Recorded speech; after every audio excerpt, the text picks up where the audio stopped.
The farm sat at the edge of human space, where the soil was stubborn and the stars felt far away. It was quiet there, the kind of quiet that pressed into a person's ears and stayed. The man who owned the land had chosen it for that reason. He wanted distance. He wanted work that made sense. Crops grew, animals needed care, seasons passed, none of them asked questions. His name was Elias Moore. He was human, broad-shouldered and older than most frontier farmers, though his face still carried the marks of someone who had once expected more from life. Long ago, he had fought in colonial security forces. Long ago, he had lost people.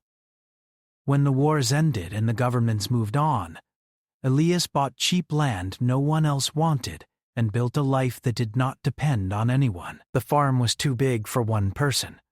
Elias had known that when he bought it. At first, he managed alone. He worked until his hands cracked and his back burned. Over time, though, age and injury slowed him. Machines helped, but machines broke. What he needed was simple help. Not a partner, not a family, just someone to assist with daily work. So he posted an ad on the local frontier network. Farm Maid wanted. Room, food, fair pay. No special requirements. He did not expect much. Frontier worlds were short on people, and most who traveled wanted fast money, not dirt and isolation. Weeks passed. No replies came. The ad sank lower on the listings, buried under transport jobs and mining contracts. Elias considered taking it down. The night the alien ship landed, the sky was heavy with clouds. Elias had just finished feeding the animals when the air changed. A low vibration passed through the ground, gentle but wrong. He looked up and saw a dim shape moving through the clouds, its lights flickering. The ship came down badly. It did not explode. It did not burn. It crashed into the far edge of his field and slid through wet soil, tearing crops apart before stopping in a cloud of steam and mud. Elias ran toward it without thinking. Old training woke up inside him. He grabbed a medkit and a light and moved fast, boots slipping in the wet ground. The ship was small and old. Alien design, but patched with human parts. One side was crushed. The hatch was half open. "Hello?" Elias called, careful but firm. Something moved inside. A figure slowly emerged from the wreck. She was taller than most humans, but thin, her body built lightly, as if meant for lower gravity. Her skin was pale blue-gray, marked with darker lines that followed the shape of her muscles. One leg dragged behind her, bent at a painful angle. She leaned on the ship's frame to stay upright. Her eyes were large and dark, reflecting the light. They were filled with fear. She raised one hand slowly, palm open. "I saw the notice," she said in broken standard. Her voice shook. "I can work." Then she collapsed. Elias reached her before she hit the ground. She was light, far lighter than she looked. He carried her back to the farmhouse, set her on the old bed near the heater, and worked through the night. Her leg was badly injured, but not fresh. The bone had healed wrong. Old damage. Untreated. The ship's systems had been failing for some time. When she woke, she tried to sit up and nearly fell again. "Easy," Elias said. "You're safe." She froze at the word. Safe. It took time for her to believe it. Her name, as close as Elias could pronounce it, was Celine. She was from a minor alien species that lived on the edges of several trade routes. Her people were not strong, not wealthy, and not valued by the larger powers. When she was injured during a transport accident years ago, she was declared inefficient. When evacuations came, she was left behind. She survived by working where she could, cleaning ships, sorting cargo, doing work others did not want. When her leg worsened, the jobs stopped coming. Someone sold her an old ship that barely flew. She had been drifting, following small signals, looking for anything. She found his ad. "I do not need family," she said carefully, sitting stiffly at the table the next morning. "I will not cause trouble. I can cook. Clean." Elias listened. He watched how she kept her hands folded, how her eyes tracked every movement, as if expecting anger or rejection. "I wasn't looking for a wife," he said plainly. "Just help." She nodded quickly. Relief washed over her face, mixed with something like sadness. "That is good," she said. "I cannot be more." Elias nodded. "Then we're clear." He gave her a room. He showed her the tools. He adjusted the work so she would not strain her leg too much. He did not ask her to prove herself. He expected her to leave once she healed enough. She didn't. Cylin woke before sunrise every day. She studied the farm like it was a living thing. She learned the patterns of the soil, the water flow, the way the local plants reacted to weather shifts. Her movements were slow, careful, but precise. Where Elias used strength, she used thought. Within weeks, small things changed. Crops that had struggled began to grow evenly. Waste dropped. Storage lasted longer. She adjusted schedules, not machines. "Where did you learn this?" Elias asked one evening. "My people survived on poor worlds," she replied. "We had to." Neighbors noticed. A supply trader mentioned how green Elias's fields looked from above. Others were less kind. "Careful," one colonist warned him over a comm call. "Her kind brings bad luck." Elias ended the call. One night, Cylene stood outside, staring at the stars. Her limp was worse after a long day. Elias brought her a chair. "You don't have to stay," he said. "If you want to move on." She looked at him, surprised. "I know," she said softly, "but this place does not look at me like I am broken." Elias said nothing. He understood that feeling better than he wanted to admit. The farm did not care who she was. It responded to effort. So did he. As the season turned, storms grew stronger. One evening, alarms sounded at the perimeter fence. Unknown vehicles approached, their signals masked. Cylene saw the data first. "They will take the land," she said. "They think you are alone." Elias loaded his old rifle, his jaw tightened. "They're wrong," he said. Outside, the wind howled across the fields. The lights of the farmhouse stayed on, steady and unafraid. Morning came with cold wind and gray light. The fields were wet from night rain, and the crops bent low as if listening. Elias woke early, as always. But this time, Cylene was already awake. He saw her through the window, standing near the edge of the field with a small data pad in her hands. She was not working yet. She was watching.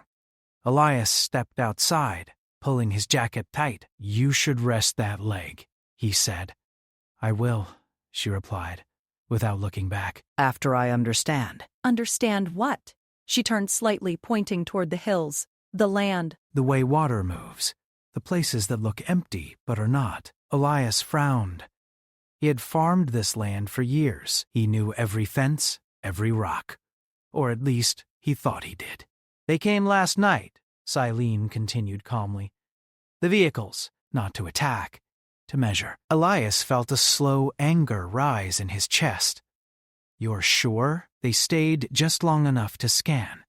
Next time, they will come with papers or weapons. Maybe both." He exhaled slowly. "Corporate? Likely. This soil has rare growth patterns. You improved it. Now it shows on orbital scans." Elias looked out over the fields. He had never wanted attention. He had wanted quiet. The galaxy, as always, had other plans. They worked through the morning in silence. Cylene did not move fast, but she moved with purpose. She marked areas on her pad, adjusting irrigation lines, redirecting excess water toward shallow basins. Elias followed her instructions without arguing, though some of them felt wrong to him. By noon, he noticed the difference. Water no longer pooled in low areas. The soil felt firmer. The plants stood straighter. "How do you know this will work?" he asked. "My people studied land because we had no machines to fix mistakes," she said. "If we failed, we starved. That kind of knowledge could not be bought." Word spread quickly on frontier worlds. By the third day after the night alarms, Visitors began to arrive. A trader stopped by, asking questions.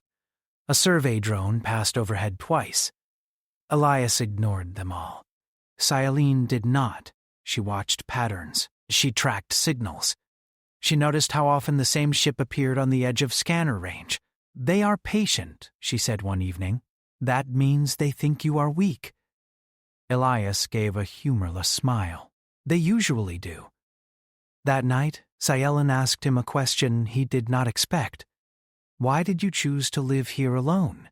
she asked quietly. Elias stared into his cup for a long time before answering. "Because nothing here expects me to be more than I am." She considered that. "That is kind." He looked at her. "What about you? Why keep going?" She hesitated. "Because I was told I should not exist, and I did not agree." Something shifted between them after that. Not romance. Not yet, but understanding. Scifi began taking on more responsibility. She organized supplies. She adjusted feeding schedules for the animals, reducing waste. She even repaired an old soil processor using parts Elias had given up on years ago. "You could sell this knowledge," Elias said one afternoon, watching her work. "No," she replied. "Then it would no longer be mine." Some neighbors grew uneasy. A pair of colonists stopped by unannounced, their tone polite but sharp. "You're changing things," one of them said. "That kind doesn't stay quiet." Elias stood between them and Scifi without thinking. "She's my employee. And my guest. That's all you need to know." They left, but their looks lingered. That evening, Scifi's leg gave out while she was carrying tools. Elias caught her before she fell hard. "I told you to rest," he said, frustrated but worried. "I am not fragile," she said through clenched teeth. "Just limited." He helped her inside and set her down gently. He knelt and examined her leg. The joint was swollen, the skin tight. "This isn't sustainable," he said. "You're in pain." "I have always been in pain," she replied. "Pain is not the enemy. Uselessness is." Elias looked up at her. "You're not useless."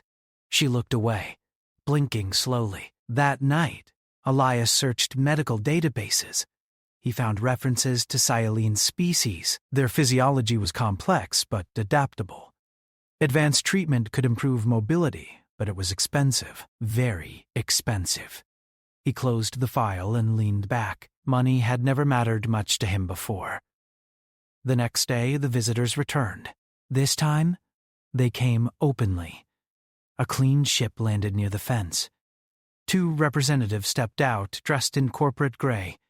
"We'd like to discuss a purchase," one of them said smoothly. Elias crossed his arms. "Not interested." "You don't understand," the man continued. "This land is more valuable than you realize. We can offer relocation. Compensation." I said no. The second representative glanced at Scifi. "You may want to reconsider who you keep company with. Certain species complicate negotiations." Elias's voice hardened. "Get off my land." They left with tight smiles. Scifi watched them go. "They will not stop." "I know," Elias said, "but neither will I." That night, Scifi showed him something she had been working on. A defensive layout built from terrain, crops, and old equipment. Nothing illegal. Nothing aggressive. Just clever. "They will expect fences and weapons," she said. "They will not expect the land to resist." Elias studied the plan. He felt a familiar feeling stir inside him. Purpose. "You really think this can work?" he asked. She met his eyes. "I would not risk your home if I did not." In the days that followed, they prepared. Quietly, carefully. Elias trusted her instincts, even when they went against his own. He learned to see the farm differently, not as property, but as a system. One evening, as they finished setting the last adjustments, Elias spoke without looking at her. "You know, when I posted that ad, I didn't think anyone would answer." Scifi smiled faintly. "Neither did I." The sky darkened. Somewhere beyond the hills, engines hummed. The farm waited. The engines came closer at dawn. Elias stood at the edge of the field, eyes fixed on the horizon. The land looked calm, almost welcoming. Crops moved gently in the morning breeze. Water channels reflected the pale sky. Nothing about it suggested danger. That was the point. Scifi watched the scanners from inside the farmhouse. Her hands moved smoothly over the controls, adjusting readings, tracking signals. 3 ground vehicles, 1 command transport hovering high, just outside weapon range. Corporate markings masked, but their patterns were familiar. They are confident, she said. They believe paperwork will win first. Elias snorted. Paper doesn't grow food. The vehicles stopped near the outer markers Elias had placed weeks ago. 2 humans stepped out, followed by a tall armored figure from a hired security group.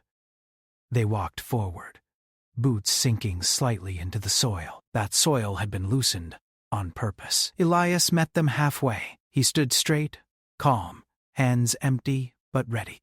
"You were told to leave," he said. The lead representative smiled thinly. "We're here with legal authority. This land falls under a revised development claim." Elias took the tablet offered to him. He did not look at it. "No," he said simply, and handed it back. The armored guard shifted his weight. His boot slid an inch. He frowned. The representative's smile faded. "You are making this difficult." Behind Elias, Scifi activated the first adjustment. The ground beneath the vehicles softened further as redirected water flowed silently through underground channels. Not mud, something worse. A slow, pulling resistance that gripped wheels and boots alike.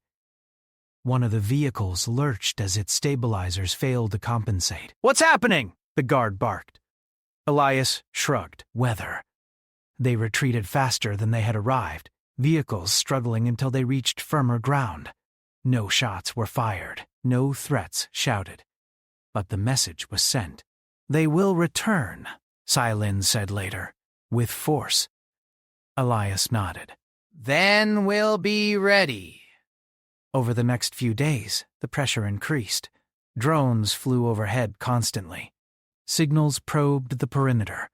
Once a long-range scan tried to map underground structures. Scifi countered it with layered interference, using nothing more than old equipment and careful timing. "She's good," Elias muttered, watching her work. "She had to be," Scifi replied. "Survival leaves little room for error." At night, when the farm slept, Scifi's thoughts drifted backward. She remembered her homeworld before it failed. The thin skies, the careful farming terraces carved by generations. When she was injured, she had thought her life was over. Her people had decided it for her. She looked at her leg, stiff and aching. Then at the sleeping farmhouse. This place had not rejected her. It had adapted, so had the human. The attack came without warning. Not corporate this time.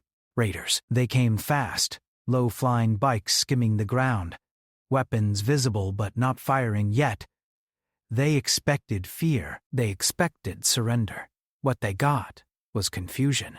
The first bike hit an unseen ridge and flipped. The second slowed too late, caught in a field of uneven gravity pockets Scifi had created using salvaged tech. Riders scattered, disoriented. Elias moved like he hadn't in years. He didn't charge. He guided. He fired warning shots, driving them where Scifi wanted them to go, into narrow paths, into dead ground.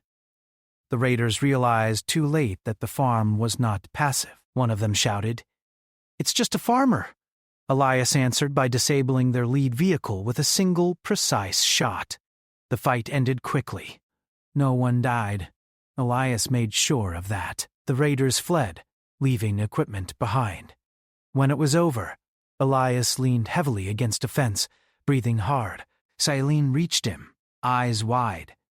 "You are injured," she said. "I'll live," he replied. "You okay?" She nodded. Then her leg gave out. Elias caught her again. This time, she did not argue when he carried her inside. The following days were quieter, but the tension remained. News traveled fast. A human farmer and a limping alien had repelled raiders without killing anyone. That story spread. So did another. A message arrived from a medical research station on a nearby world. They had reviewed Cyelin's species data and her scans, which Elias had sent anonymously. There was a procedure. Risky, expensive, but possible. Elias stared at the cost estimate for a long time. That night, he told Cylin, "No," she said immediately. "I will not take your future. You're already part of it," he replied. She shook her head. "Humans give too much. Then you regret it." Elias smiled faintly. Not this time. Before she could argue again, the farm alarm sounded. This time it was not raiders. It was authority. A patrol ship descended. Lights bright, signals official. Local governance, backed quietly by corporate interests. An officer stepped out, eyes sharp. "We're here to assess reported disturbances." Elias stood his ground. "My land. My responsibility." The officer glanced at the damaged terrain, the repaired systems.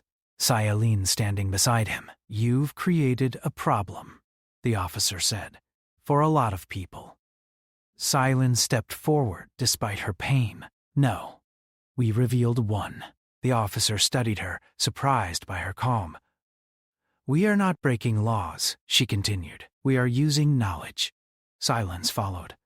Finally, the officer sighed. "There are easier ways to live." Elias shrugged. "Never worked for me." The patrol left without incident, but Elias knew things had changed. The farm was no longer invisible. That evening, as the sun set, Cylin sat on the porch, leg resting on a support brace Elias had built. "I was wrong," she said quietly. "About what? About being more." "I thought I could not be." Elias looked at the fields glowing gold in the fading light. "None of us know what we can be until we're forced to find out." She smiled then, not faintly, fully. Somewhere far away, plans were being made. Bigger forces were taking interest, but for now, the farm stood, and the two who defended it stood together. The attention did not fade. It grew. Ships no longer passed by without slowing. Signals brushed the farm's perimeter like curious fingers. Elias felt it in his bones.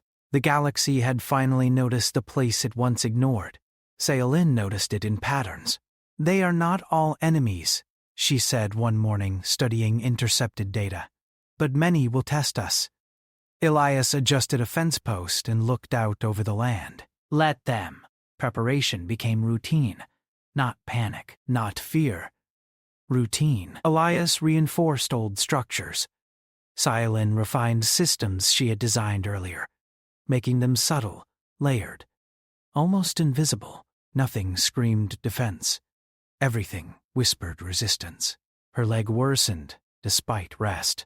The pain no longer hid itself. "You need treatment," Elias said one night, firm this time. "And you need to keep this place alive," she replied. "We can do both." She looked at him for a long moment. "If I leave, they may strike while I am gone. Or they may wait," he said. "Either way, you matter more than timing." Cylin had never been told that before. The decision was made when the message arrived. A joint corporate coalition had filed a claim dispute, legal, official, backed by force. They would arrive in 3 days to secure assets. "They will not negotiate," Cylin said quietly. "They will overwhelm." Elias nodded. "Then we don't fight them head on." Together, they planned something bolder than defense. They invited witnesses. Elias opened his land to inspection under frontier law. Independent observers, agricultural experts, even a few media drones hungry for unusual stories. He made everything visible. Corporations hated visibility. The coalition arrived on schedule. 3 large transports. security teams in polished armor. They expected resistance or surrender. They found neither. Instead, they found a working farm, healthy crops, and a limping alien woman calmly explaining soil regeneration techniques to a group of stunned experts. This land was declared marginal, one expert murmured. Impossible yields. Silene smiled gently. Marginal does not mean worthless. It means misunderstood. The coalition leader pulled Elias aside. You're making a mistake, he warned. This species is not protected. She complicates ownership. Elias met his gaze. Then maybe ownership is the problem. Tension rose. Security teams shifted. Drones hovered. Then the land itself answered. A sudden controlled release of irrigation water cooled overheated engines. Dust clogged intake vents. Automated systems failed to adjust to organic variables they had not accounted for. Nothing broke. Nothing exploded. Everything simply stopped working. Observers recorded everything. The coalition retreated under temporary reassessment. That night, Silene collapsed from exhaustion. Elias did not wait. He called in favors he had never used. Old contact, veterans who remembered him, people who owed nothing but chose to help anyway. A medical ship arrived quietly before dawn. The procedure took hours. Elias waited outside the sterile room, hands shaking despite himself. He had faced battles with steadier nerves than this. When the door finally opened, the doctor nodded. She'll walk better, not perfectly, but freely. Elias closed his eyes and breathed. Recovery was slow. Silene learned to move again, step by careful step. The pain eased. The limp softened. She laughed once when she realized she could stand without shaking. I feel balanced, she said in wonder. The galaxy felt less balanced. Corporate pressure turned political. Political pressure turned public. Debates spread. Who owned land? Who decided worth? Why had a human farmer and a discarded alien succeeded where megastructures failed? Silene spoke when asked. She never accused. She explained. Elias stood beside her. Always. One evening, as stars filled the sky, Silene joined Elias on the porch. When I answered your ad, she said softly, I thought this would be the last place I stayed. Elias smiled. Me too. She looked at the land, alive and strong. You did not ask me to be more. I didn't need to, he replied. You chose to. She rested her hand on the railing, steady now. So did you. They did not name what grew between them. They didn't need to. The farm endured, not because it was defended by weapons, but because it was defended by choice. And the galaxy, slowly and reluctantly, learned something it often forgot. Humanity did not measure value by perfection, and when humans chose to stand with the forgotten, even the stars had to pay attention. The morning air was crisp, carrying the scent of damp soil and growing crops. Elias walked the fields, checking irrigation channels and fences, but his mind was not on work. It was on what had changed. In the months since Silene had arrived, the farm had transformed. Not just the land, not just the crops, but the energy of the place. It felt alive in a way Elias had never known. Silene joined him, moving easily now, her step steady, her body no longer betraying the injury that had defined her. She paused near the edge of the field, looking at the rows of green stretching under the sun. It feels different, she said quietly. Stronger. Elias nodded. Because we worked together. We didn't just survive here. We built something that matters. She smiled faintly. I never thought anyone would see me as capable. You are, he said simply. And not just capable. You've changed everything. The farm had become known across the neighboring systems. Other farmers visited, not to spy, but to learn. Corporate representatives approached more cautiously, aware that their usual tactics would fail here. The land itself seemed to resist force, guided by Silene's careful planning and Elias's determination. Together, They had turned marginal soil into productive land, turning the farm into a symbol of what human ingenuity and alien knowledge could accomplish. Sayalin had learned human ways, and Elias had learned to trust her instincts. They complemented each other. Where he relied on strength and stubbornness, she relied on strategy and patience. Where she saw patterns, he saw possibilities. Together they had built a life that neither of them had expected. One afternoon, a ship arrived carrying gifts from the research station that had helped treat Silen's leg. Equipment to further improve the farm, seeds of rare crops, and a small robot designed to assist with the heaviest work. She knelt and inspected the robot, adjusting its settings with her delicate hands. Elias watched her, feeling a pride he could not put into words. She was no longer just a helper. She was a partner in every sense, though they had not spoken of titles or bonds. "Do you want to try it?" he asked, nodding toward the robot. She smiled. "I do, but not before I finish teaching it your ways." They laughed together, the sound carrying across the fields. It was a human laugh, and an alien one, blended perfectly. The galaxy's attention did not fade.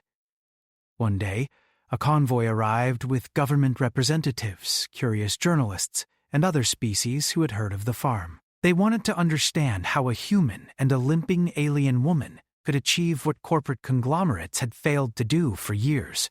They watched as Elias explained the soil and Sayalin demonstrated water redistribution techniques. They listened as she described the patience required to coax life from stubborn land.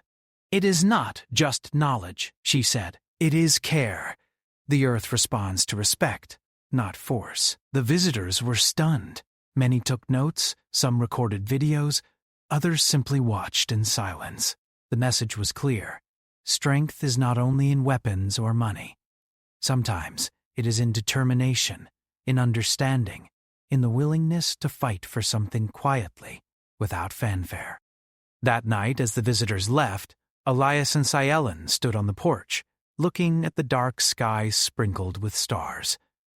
The galaxy had noticed them, yes, but it had not broken them. They had survived every test, every threat, and in doing so, had created something permanent. "You have changed more than the farm," Elias said softly. "You've changed me." Silen's eyes met his, wide and sincere. "And you've changed me. I thought I was meant to wander, to survive alone. I didn't know I could belong somewhere." "You do belong," he said. "Here, with me." She looked away, then back at him. "You didn't ask for more than help, and yet I cannot leave." "I wouldn't let you," he said simply. They did not speak of marriage or titles, though the words lingered between them. What they had was stronger than a contract or a law. It was a bond forged in shared struggle, in mutual respect, in the understanding that survival was not enough. They had to thrive. Days passed, then weeks. Sayalin walked freely across the fields, her laughter mingling with the wind. Elias worked alongside her, feeling a pride deeper than he had ever known. They improved irrigation, planted new crops, and even began teaching visiting farmers and scientists about their techniques. The farm became a center of learning, quietly revolutionizing agricultural methods in frontier worlds. One evening, after the sun had dipped below the horizon, Sayalin leaned on the railing, watching the fireflies dance over the soil. "Do you think the galaxy will ever understand?" she asked. "Some will," Elias replied, "and the rest, they'll try to follow our example." She smiled. "I think that is enough." A soft hum came from the horizon. Another ship approached. But this time, neither Elias nor Sayalin felt fear. They had faced threats before, and they had survived. They had created something worth protecting. The farm was not just a plot of land anymore. It was a statement, a testament to resilience, and to the unexpected power of partnership. The ship landed, and its passengers stepped out. Not all of them were allies, but some came to learn, to negotiate, to witness what could be done when humans and aliens worked together. The farm had become a beacon, proof that life could flourish against odds, that the overlooked could teach the mighty, and that courage often came quietly, without fanfare, without expectation. Elias and Sayalin stood side by side, watching the newcomers. She rested her hand lightly on his arm, steady and sure. He placed his hand over hers. No words were needed. Their lives, their farm, their future, they were intertwined now. That night, the farm glowed softly under the starlight. Animals settled in their pens, crops swayed gently, and the quiet hum of machinery marked a harmony between human, alien, and land. Selim looked at Elias. I never imagined this. That an ad, a simple ad, could bring me here.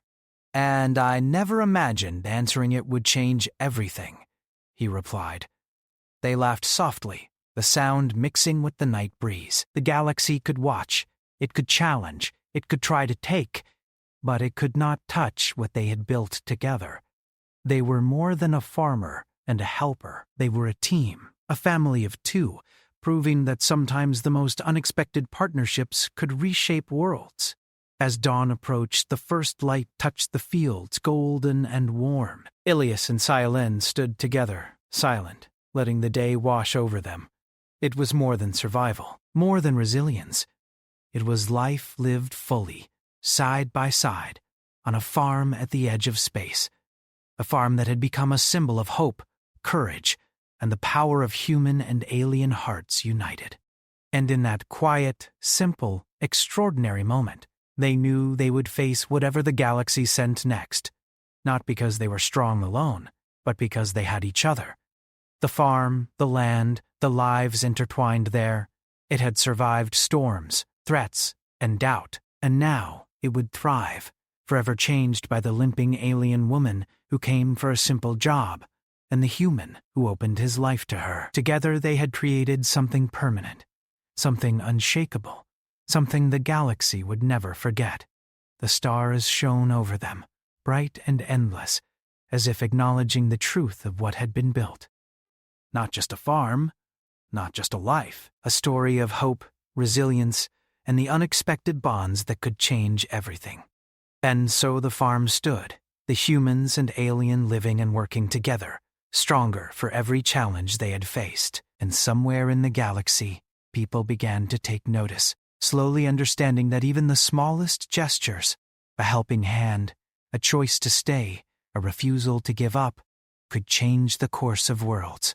Elias and Sayalim turned to each other, smiles on their faces, hearts quiet. It was not the life either had expected. It was far better, and for the first time in both of their lives they felt truly at home. The farm endured, the story endured, humanity endured, and the galaxy would remember.